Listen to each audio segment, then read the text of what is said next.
keeps you motivated, Adrianne? My clients motivate me. They are amazing. When they come in and they do the work, when they don't have boundaries and then they develop some boundaries, when I hear a client who doesn't recognize that her partner was emotionally abusive and then she finally gets it, it is amazing. I mean, I've had phone calls, coaching sessions, group sessions that I literally like shout at the end of because it just gives me so much life and so much energy. So because I love the work that I do, I just can keep doing it.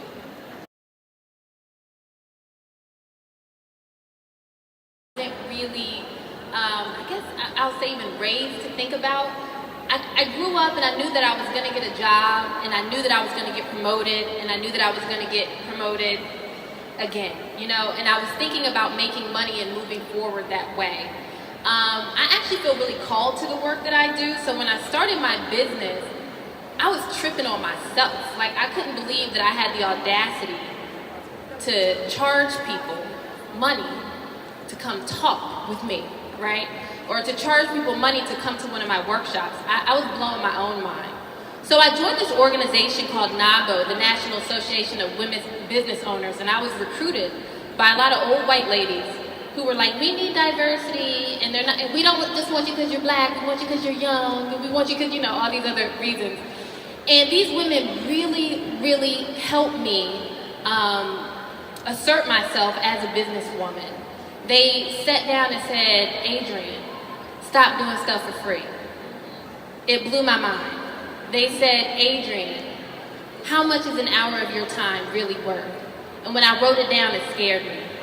But I had to have several women from several different businesses hold my hand and rub my back as I've been taking these steps forward. And you know, I have different sisterhoods that really support me, but I would definitely say that organization has been really helpful. And there's so many organizations of women who are business owners and who are supporting each other in this work. So that's been a joy.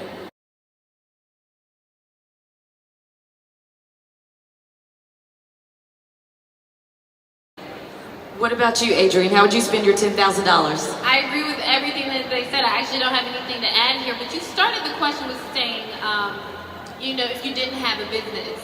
And one of the things that I think is really important for us to recognize as women is that we have so many businesses and we don't know we have businesses.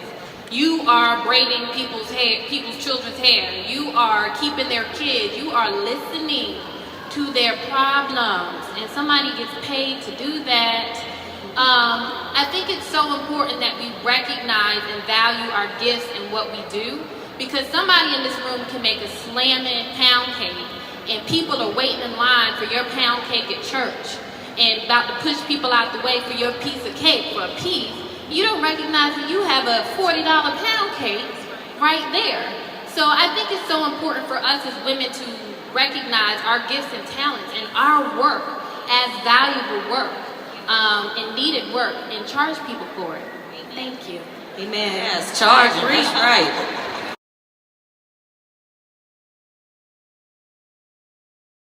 What about you, Adrianne?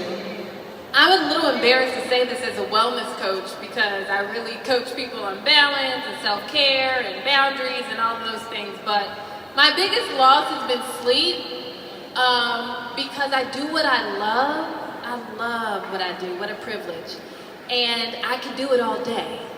So if I start writing or returning emails, it's 10, it's 11, it's 2 a.m.